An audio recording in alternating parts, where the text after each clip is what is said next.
Thank you, Sharath, for conducting the program and reviewing the presentations. I would like to go discuss about other products which Dr. Ratan Sharma, Dr. Krishna have not covered. I will be covering those products. If there are any duplication, I will just take it out. I would like to discuss, in addition to what Dr. Sharma and Dr. Krishna have mentioned, I would like to discuss about soy nuts.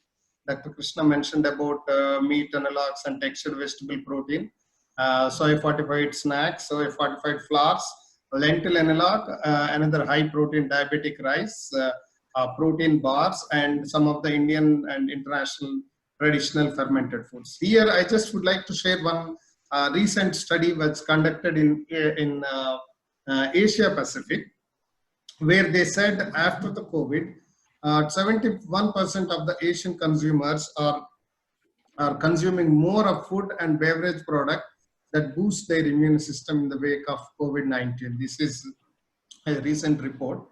So this quickly going into this, soy nuts is one product which is picking up very much in the recent times. It's has a great potential, and it's rich in protein. As you can see the graph, the table below. It is rich in. Am I audible?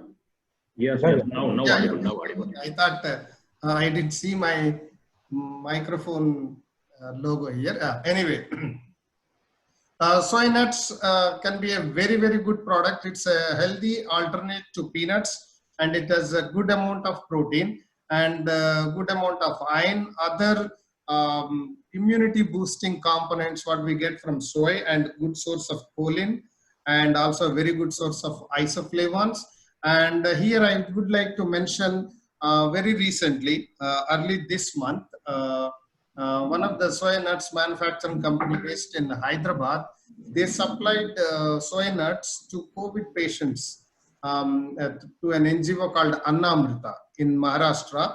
It went on a trial basis, and we are exploring more opportunities like that because of its protein and other immunity boosting, and also its economic value. A lot of feeding program implementing organizations are looking at this product, and this is one thing which you can look at it, the industry can look at it, and you can do number of products, soy nuts, like you can have plain nuts, or is the roasted edamame, which is the green soybean. Soy nut butter is another good product which I will quickly discuss. This is similar to what plumpy soy, what Dr. Krishna has mentioned. Salted soy nuts from black soybeans is also, it's not so much popular in India, but in the international markets, it is there because black soybeans are considered to be rich in more antioxidants, and it is more healthier. So there are some soy nuts made from black soybeans, chocolate coated soy nuts, honey roasted soy nuts, and you can so many different kinds of things. And one of the companies in Hyderabad is actually currently working on chickpea based with soy nuts, split soy nuts. So these are some of the products, and similarly you can look at soy nut butter. It's a wonderful alternative to peanut butter, and it's an allergy-free bread spread for sandwiches. And currently, I am working with one company in Hyderabad, where we are actually making. You can see in the picture. You can this we are making the wafers filled with soy nut butter. These are gluten-free wafers we are working on, and currently working with government of Telangana also to introduce them as an alternate to peanuts. And you can make something like Nutella, where with chocolate-coated soy nut butter you can make it. And textured vegetable protein, Dr. Krishna has already mentioned, are meat analogs. This is one of the largest soy food segment, which is mainly the nuggets, granules. But now we have more meat analogs coming up. A lot of people are coming up with this particular product in the Indian market, not only in the Indian market, global markets.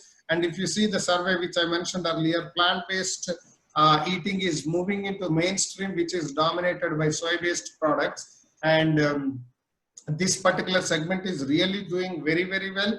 And I see a lot of opportunities for this in the coming years. And already we have more than 600,000 tons of soy textured soy protein is going into this market, and you can see the table. It is a very, very good source of protein, about 52% protein, good amount of iron.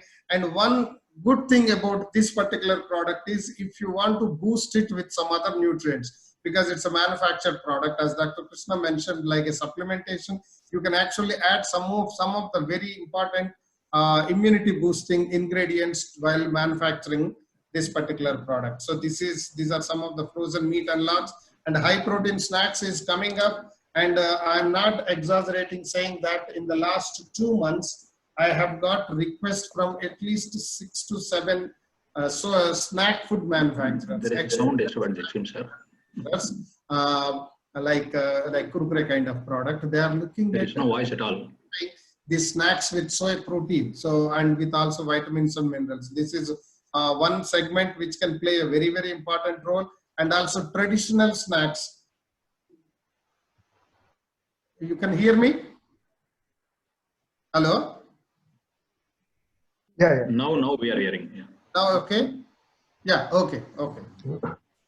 High protein snacks is another thing which is really doing well, and which I see a lot of opportunities, because the extruded snacks like Kurkure kind of products are not so considered healthy. So now a lot of manufacturers are looking at fortifying that with soy protein and other key micronutrients. Similarly, traditional snacks like soy snacks or soy sticks or murukku kind of products are also picking up, and high protein cookies is another product which I will cover in the bakery segment also.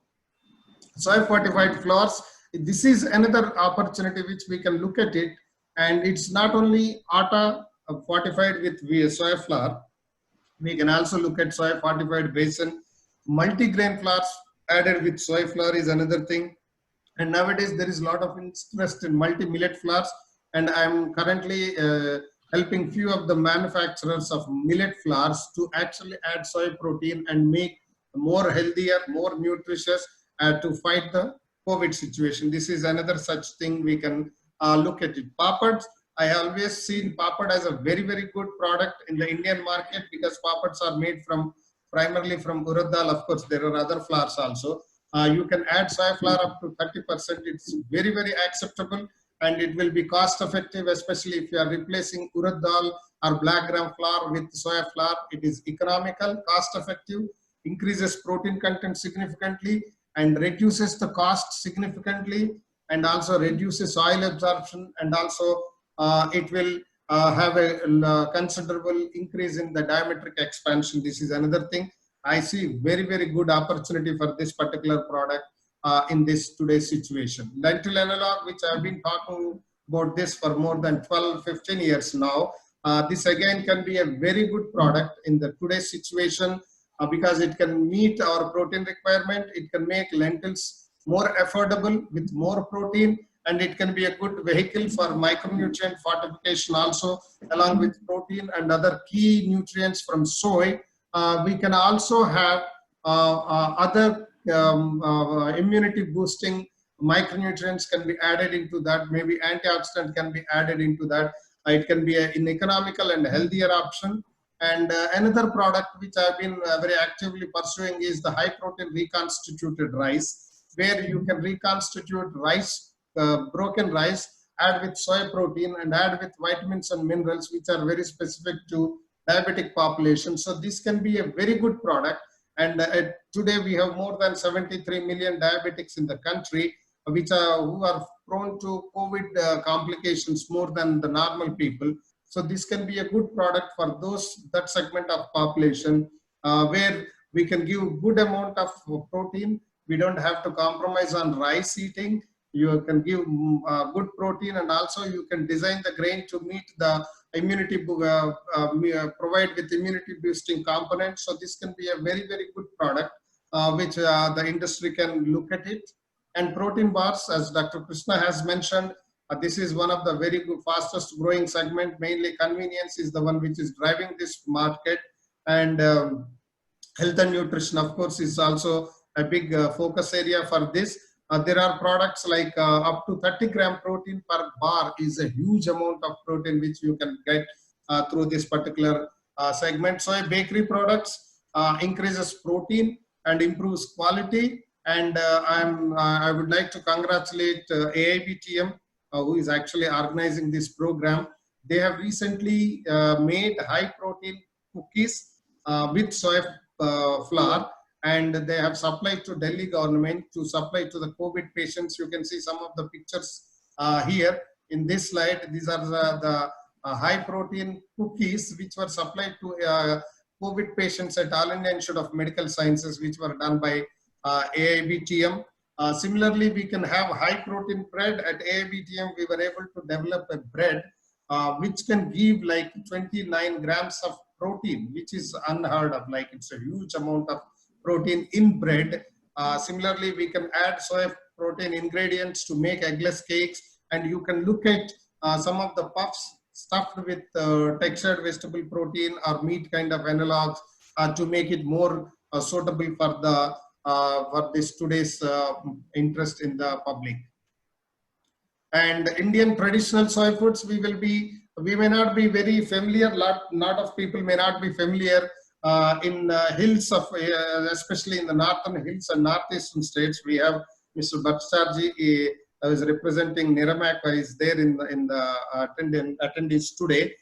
They know that there are so many traditional fermented products in the northeast, and similarly in the hills of Uttarakhand, we have traditional soybean product called bhat, kali bhat, like, which is made from black soybeans. It's all popular, and bhat ki dal is very popular in that particular area. And we have so many fermented products which are more similar to tempeh or natto kind of products are there in the northeastern states, which can be promoted. And I'm happy to inform that I've associated with an organization in Northeast to develop a commercial process to produce these the traditional fermented soybean products in a commercial scale. We are working on Akuni in Nagaland. This Akuni is being now commercially produced. And similarly, there is a lot of interest in fermented products to improve the immunity. If you see from this picture, in Japanese market, natto is being sold like crazy during the COVID time. Even currently, it has gained a lot of popularity because they found it's the natto kinase, which is an enzyme in natto, is found to be very beneficial in improving the immunity. And the 2018 study suggested that fermented soybean is effective at preventing inflammation and increasing immune system function during the in the obesity patients. So these are some of the important role of fermented foods, of course, in the mainland of Indian subcontinent, except Northeast. You don't see many fermented products, but now fermented foods like tempeh, natto, miso are gaining popularity. Those are being exported to non-traditional markets. So this is another thing we can look at, because I'm mentioning this because in the last 2 years' time, we have got some inquiries about tempeh. So maybe we can look at it, fermented soy products. Lastly, this also Dr. Krishna has, I think, mentioned about soy as one of the cheapest source of protein. Here, what I tried to do is, I just calculated the cost of protein. See, we know protein is very, very important, and we can look at how economical soy protein, if you look at defatted soy flour, if you look at soy buddy, or if you look at soybean or lentil and log or soy nuts, compared to egg or compared to chicken, compared to milk, this is one of the most economical source of protein. This is in brief about the various soy foods that can help us in fighting COVID. Thank you very much for your patient hearing, and if you have any questions, we can answer.